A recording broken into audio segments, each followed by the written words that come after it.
Blog Talk Radio. Hello everyone, this is Laurie Smith on Blog Talk Radio. Good morning. It is Wednesday morning, 6 o'clock here in the morning, Calgary, Alberta, July the 21st. I'm happy to be here. This is one child abuse survivor to another, and it's a 30-minute live internet streaming radio broadcast from blogtalkradio.com. And my chat room is open if anybody would like to sit in there and is awake. I'm just waking up, having some coffee, and happy to be able to continue to do these shows and get the information out to people that I find very useful and helpful myself, personally, as a survivor of child abuse. So, yeah, I'm glad to be here, and hopefully you can get something out of the show.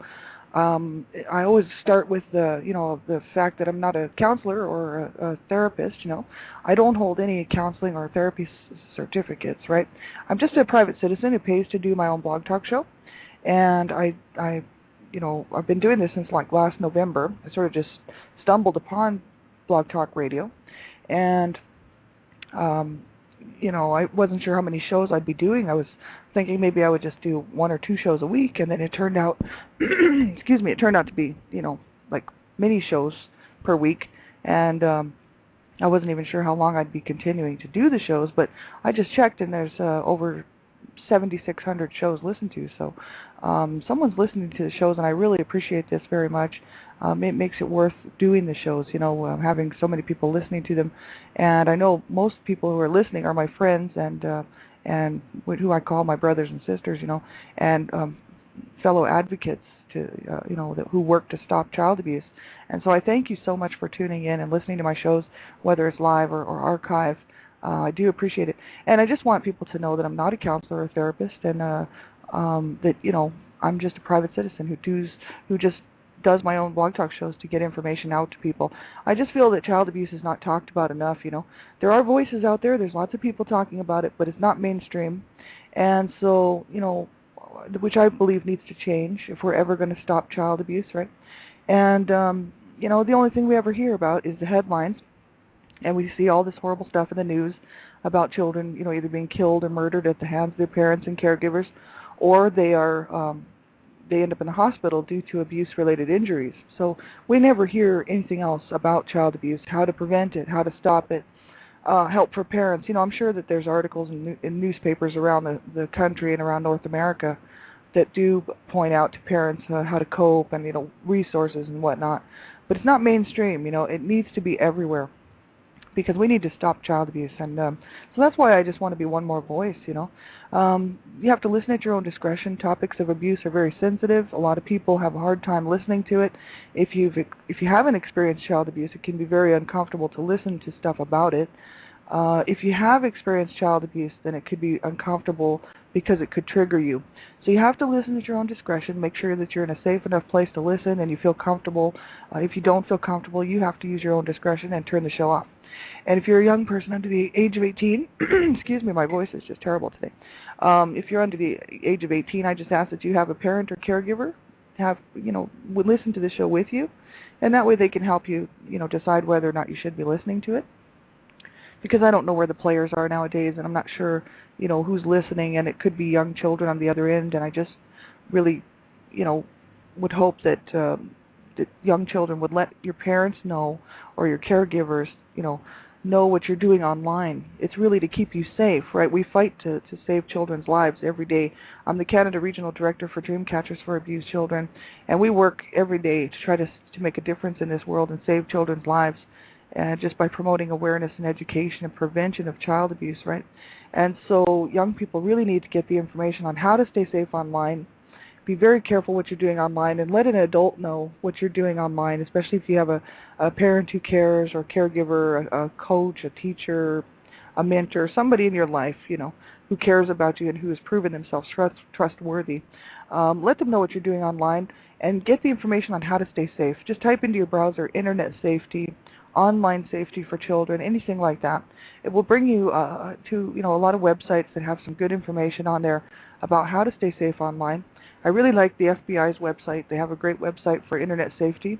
The FBI and other groups are working extremely hard to try to stop child sexual predators, online child sexual predators, and they are working around the clock, 24 hours a day, trying to stop these people. from getting a hold of children, from having access to children through the internet, and you need to make sure that you understand how to keep yourself safe, which is like, just some basic tips. Never use your real name in a chat room. Never give out any personal information. Don't tell them where you live. Don't tell them what school you go to. You don't want to give away any personal information. No telephone numbers. Don't accept any telephone calls from them.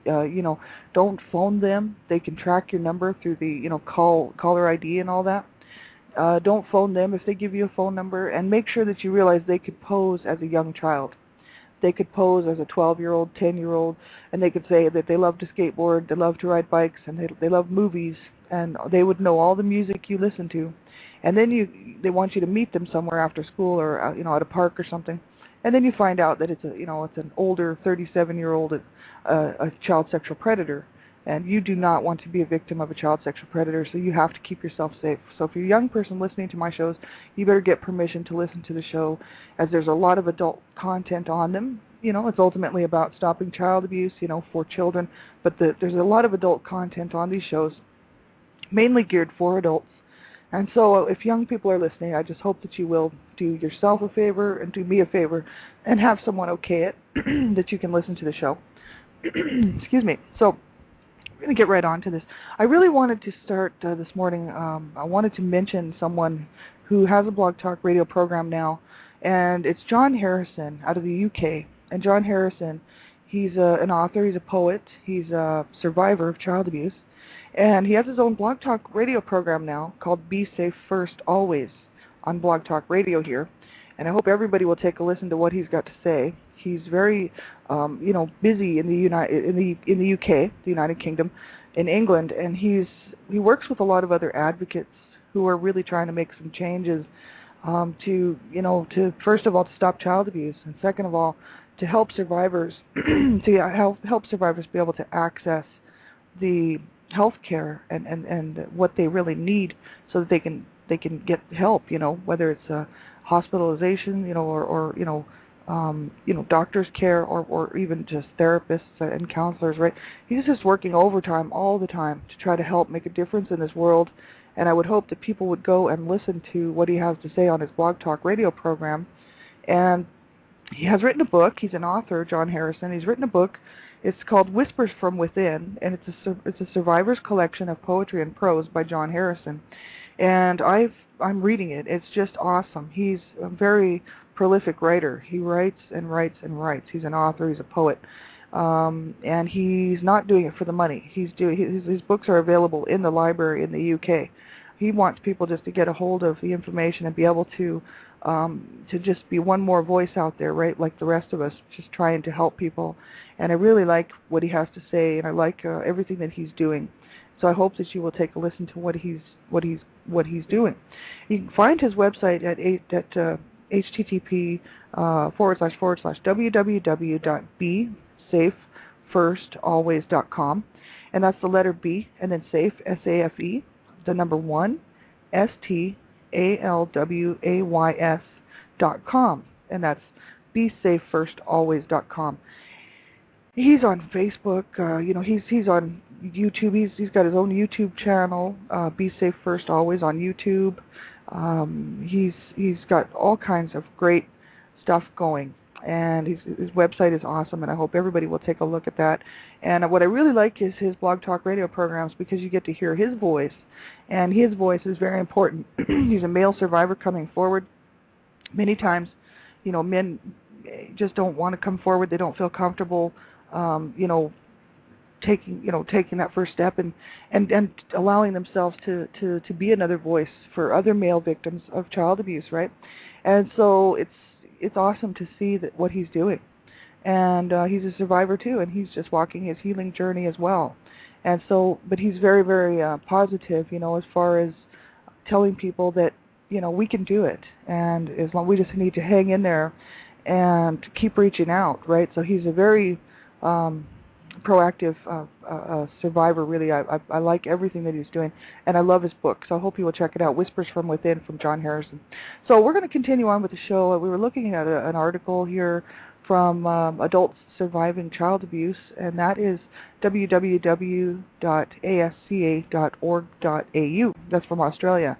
And I think it's actually part of the ASCA, or maybe it's some sort of a side thing from adult survivors of child abuse here in North America, the ASCA.org here in North America, in the United States, but it's in Australia. But I really like their website. They have some really interesting stuff on here, a little bit different from what I've seen. It's a little bit more inclusive as far as some of the information goes, especially the attachment stuff and behavioral pathways and whatnot. So that's where we left off yesterday, at the section called Behavioral Pathways. And I'm just going to read right from the page. You can bring it up yourself, www.asca.org.au. And the actual topic where I'm actually reading from, the heading, is from a section called Pathways Through Which Adult Health Can Be Compromised. And we were looking at yesterday all the different attachment theories, right, which I'd never had really read too much about those, so it was quite interesting to read those and check them out. And then the next portion of this was behavioral pathways, so I'm just going to read this and then throw in my own stuff as well. Behavioral pathways link childhood abuse and adult health outcomes through health-related behaviors, such as smoking, substance abuse, overeating, high-risk sexual behavior, and suicidal behavior. And that's from Draper et al., 2007. In essence, survivors of child abuse are more likely to engage in high-risk behaviors that are deleterious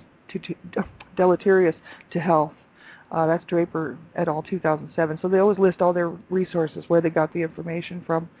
And the high-risk behaviors, alcohol abuse, etc., observed in adult survivors can be viewed as coping strategies initially adopted in childhood to manage rejection, betrayal, and abuse.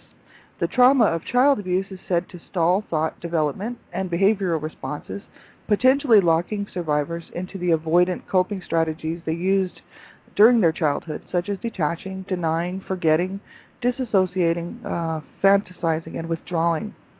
And they say here, the tendency to disassociate remains with the child as he or she grows into adulthood and impairs the development of adaptive coping mechanisms, and that's Breer 2002. As explained by Perry et al. 1995, if the threat is ongoing, as it is often the case in child abuse situations, responses to threat become personality traits. So that's where we left off yesterday. And they said, as such, some of the impacts of child abuse observed in adult survivors can be the result of the coping strategies used by children in abusive environments. That's Henderson 2006. And the extreme coping strategies required to manage the extremes of traumatic stress can create serious symptoms, adaptations. The symptoms of psychological trauma include components of every diagnostic category, as well as disruptions in identity, attachments, relationships, meaning, and spirituality. And so it's really, it's very damaging, child abuse. And, they've done enough studies now to realize, just what it does. And, some of us survivors, right, we might not have all of the symptoms. And so a lot of us, actually all of us, will have different symptoms, and different things that because of none of us are the same. And none of us really experienced exactly the same thing, right? But we do experience some of the same symptoms, regarding whether it's, post-traumatic stress disorder or dissociative disorder, different things like that. We might not experience them all, but we might experience some of them. And so that's the thing. It's very, very damaging and hard, really hard on adult survivors, right?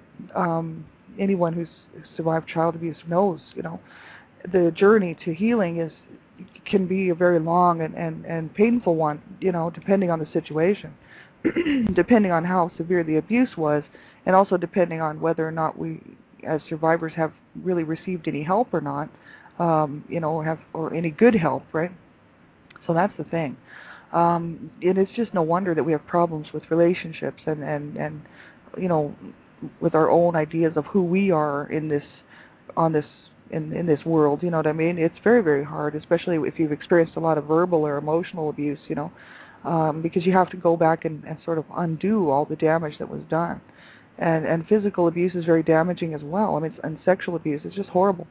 So that's the whole thing.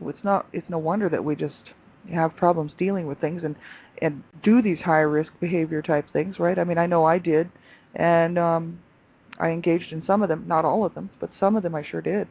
And really, it was just my way of trying to cope and stay alive. A lot of drug use and just hanging out and not taking really good care of myself, doing a lot of high risk things, wrecking cars and getting in trouble with the law and whatnot, and just really, in trouble, right? So because I just thought, well, my parents are destroying me, so I may as well just continue on the job for them, and that's how I felt. That's how far down they had pushed me, to the point where I was just trying to destroy myself, because that's what they taught me to do, and that's a hard place to come from, you know what I mean, to try to say, no, okay, I got to change that.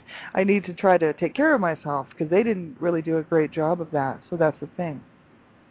It's extremely hard, and we have to really go back and as far as Mike, for me, 3 years ago, what I did was I was sitting on the couch considering whether or not I should still be here and whether or not I should take my own life, because I was in such pain. I was just still in so much pain, and at the age of 40. And I couldn't really see any hope to ever get rid of that pain that was in my heart. Nothing had been able to take the pain away before, even drugs and alcohol. I didn't do too much drinking, but I did a whole lot of drugs of every kind. And drugs didn't take away the pain; they just masked it for a few years. And I didn't want to be a drug user as an adult, because I didn't want to end up in jail, and I didn't want to end up. There was many reasons for it. I had seen my brothers end up in prison and end up dying because of drugs. One of my brothers committed suicide. He was a cocaine addict, and he killed himself. He had tried a few times. I don't know how many times he really tried, but we know of two for sure, and maybe even three, where he tried to kill himself, and the last time he made it. And then my other brother was a pill popper. He was using just all kinds of drugs, pills and whatnot. He just killed himself in a different way, because he knew eventually those pills would kill him if he took enough of them, and he did one day, and he overdosed, which he was quite often doing. He was overdosing all the time. So I watched my brothers destroy their lives with drugs, and I didn't want to continue that, so I quit using drugs at the age of 21. But I had been doing drugs since I was 12, but heavy duty drugs, PCP, angel dust, every kind of hallucinogen you can think of, and massive amounts of that, cocaine and speed and meth and all kinds of stuff. I was a heavy duty drug user by the time I was 15, 16 years old. So, and I continued that until I was 21. I still was able to maintain jobs and whatnot, and maintain somewhat of a life, because I needed to pay for my drugs. So I would work 2 or 3 jobs and continually just use all my money to get high. And then I decided to quit that because my brother killed himself, and I knew I was heading down the same road, and I thought, oh no, that's not the way to go. So I quit doing that. Thank God. I'm very thankful that I was able to walk away from drug use. But I still have coping issues that I have to work through, right? And because I still smoke cigarettes, I use those as my coping mechanisms. They're legal, they're expensive, but they're legal, and I can still function on them. But still, the only reason I smoke is because it's a coping thing for me. And there's better ways to cope. So I'm learning. I'm trying. I'm still learning at the age of 45. I'm almost 45, and I'm still going through this as an adult survivor. So I mean, it's a long road. It's not easy, but I'm in such a better place than I was 3 years ago. Because 3 years ago, I was seriously considering self-injuring, or not necessarily killing myself, but I was thinking, if I self-injure, then people will be able to see the pain that's going on in my heart, because I really wanted someone to help me. And I was sitting there thinking about that, and then I sat back on the couch for a few minutes, and I thought, why am I doing this? First of all, no one is going to care if I hurt myself, not one person on this planet, and my family especially. And I thought, what would be the point of hurting myself even more than I've already been hurt? And then I thought, that's just dumb, because that allows my parents to win. If I kill myself, or I end my life, or self-injure and gouge myself, then I'm just allowing my parents to win this fight, because they started it. They tried to destroy me and our whole entire family, and they did it purposely when we were young. I know, I remember the conversations, and I remember the abuse very, very clearly, and I detailed it in a book called A Life of Death the redemption, and that's my memories, and that's my memoirs, and that's exactly what happened. That is the truth. I know that I have to face God someday, so I was very, very honest in my book, and I decided to leave anything out that I wasn't completely 100% sure was not truth. And so, that's truth. That's as much as we can get there. But I knew I was going to have to face that eventually when I leave this world, and I was very comfortable with the outcome because I knew that what I put in there was truth and no exaggeration. But our parents were so hateful to each other and to us, that they caused us to want to end our lives. Pretty much everybody in my family has at one time had suicidal thoughts. It was very normal for me to sit around and think maybe I should kill myself. I shouldn't be here. This is what I heard my whole life. You know what I mean? That my parents, my mom especially, would say that she should have killed me many times, and she used to say, "I will kill you," and I should have killed you. This was something that I heard all the time. And you're worthless, you're no good, you're just a piece of, garbage, and I could use other foul words, but I'm not going to. But this is what I heard on a regular basis, and along with physical beatings and just a lack of care and concern, that's what I grew up with, right? Knowing that I was born out of rape, and because she told me to my face that I was, and that she didn't want me and didn't love me, so. It was very, very hard to grow up with that and to try to function as a functioning person on this planet, knowing that and watching my whole family suffer. So it was very difficult. And but this last 3 years, since I decided to fight to stay alive, the difference really between the way I was feeling 3 years ago and now is night and day. I have really learned to love myself and nurture myself, and I've learned that I had to get in touch with that little child inside of me that was still raging and still so angry and so hurt, And so I started to reach out to that abused child that I was so many years ago, and I started to realize that, hey, she needs love and care. She needs someone to tell her that she's worth it, because my mom never did, and my mom would never ever do that, right? So I had to do that. I had to become my own nurturer. I had to become my own parent so that I could love myself, because I knew I was never going to get that love from my parents, right? That was never going to happen. And my mom has passed away, and even if she was still here, she still wouldn't probably be able to do it. My dad, he's not capable. He doesn't have the fatherly, he doesn't understand how to love his children. He always he has said and maintained over the years that he did love his children, but he cannot express it. He does not know how to show it, and he doesn't even know how to make you feel that he loves you, right? He can't. He just has no capabilities of being a parent, really, because he's psychologically messed up. He's borderline schizophrenic. He's got all kinds of personality disorders, and yet he tries so hard to be, a good person on this planet. He when he was younger and more out of control, he was absolutely horrible. And used to threaten to kill the whole family because we were evil. We used to wonder. I used to sleep with a steak knife by my bed because I'd think, man, not me. You'll go before I do. And that was my dad, because I wasn't so concerned my mom would kill me. I thought she might accidentally by beating me too badly, right? Because she used to beat me pretty bad. And so I thought, well, at one point she could take my life just because she'd get out of control and she could, break my neck or something, bash my head in a little bit too hard, right? So that's the whole thing. I was a little concerned about that, but mainly I was concerned about my dad killing us, because he was always talking about killing the whole family at night. He'd be like, I'm just going to kill the whole family when we're sleeping because we're evil, So I used to sleep with a steak knife by my bed because I was thinking, I'll get you before you get me. And I was 8 years old when I was doing that. So that's just how damaging that stuff can be. And if people don't get help, you can spend your whole life really struggling and suffering on your own, which I did. But 3 years ago, I decided to fight to live, and I said, this is it. I'm not allowing my parents to win. I'm going to continue to live this life, and I'm going to learn how to love myself. I'm going to learn how to take care of myself, which it's been hard. It's been extremely hard to learn how to take care of myself. I'm going to learn how to get past some of these things that I do, self-sabotaging and whatnot, and I'm going to try to help as many people as I can while I'm here. So then I win the fight. So see, I became the winner because I did not allow what they started to destroy me. Whereas my two brothers, they lost because they let my parents win because they killed themselves. And, my parents killed them really spiritually in every way. But my parents, my brothers actually decided to be the actual determiner of that abuse, right? So they let my parents win. And I thought, man, no way. That's just, no, my parents are not going to win this fight with me, I tell you that. And so I got angry, and I started getting mad, and I thought, no, I'm going to fight to live, and I'm going to stay here, and I'm going to try to help as many people as I can, and I'm going to get busy getting better. And it has taken me 3 years to get to this point. And it's worth it. It's so worth it. I hope everyone will reach out. That's what happened to me about a year ago. I started reaching out. Child abuse survivor groups, where you can be anonymous. I didn't go in anonymous because I want to do public speaking, and I already knew what role I wanted to play in this thing. So I wanted my name to be out there because I was going to use my real name when I do public speaking and advocacy work, right?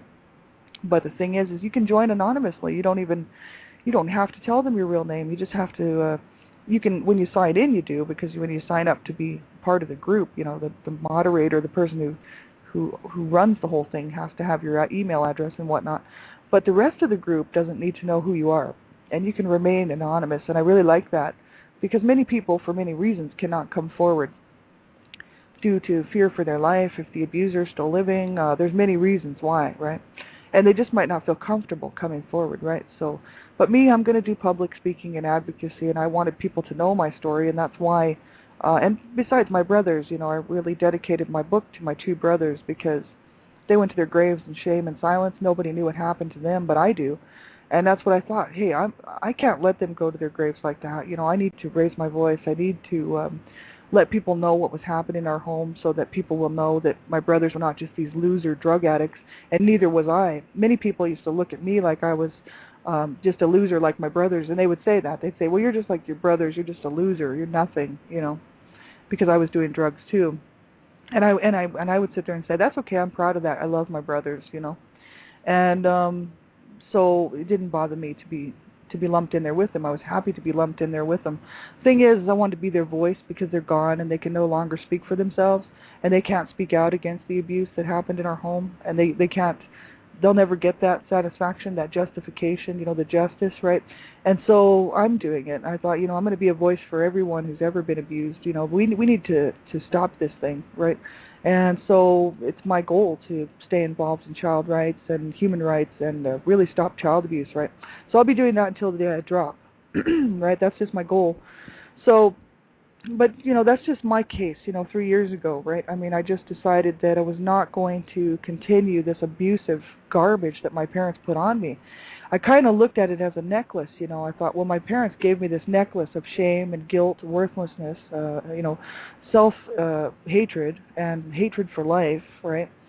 They really put this necklace, this heavy necklace around my neck that just made me stand out in the crowd as a loser, somebody who did not deserve to be here on this planet, somebody who was not worth it and who was stupid and, couldn't make it, which I was told quite often, right, all of this stuff.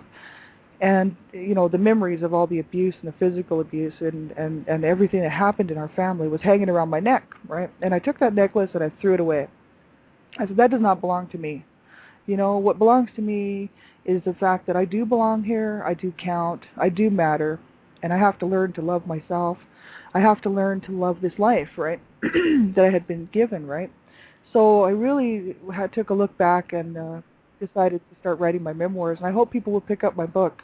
All the proceeds are going to Dream Catchers for Abused Children, and that's my wish. They didn't want that, but I did, because I wanted to let that money go to help children to stop child abuse, right, which it hopefully will make a difference in the future. We are going to be rolling out lots of programs. I hope you will check out our website, www.dreamcatchersforabusedchildren.com. And we got lots of programs coming out in the near future as soon as funding comes in, and we'll be announcing all that at a later date. And so yeah, thanks so much for being here. We'll continue on with this article tomorrow morning. I want to continue looking through there. And if you need something, get a hold of me on Blog Talk Radio or Facebook and whatnot. Have yourself a really good day. Make sure you keep reaching out, right? Keep that hope alive, right? If you're a survivor of child abuse, you really, you deserve to have a good life. You do count. You do matter. And you have to learn how to love yourself and how to nurture yourself and undo that damage. Just make sure that you keep holding on, Don't give up ever, right? And if you need something, get a hold of me, okay? And we'll talk to you real soon. Take care. Bye-bye.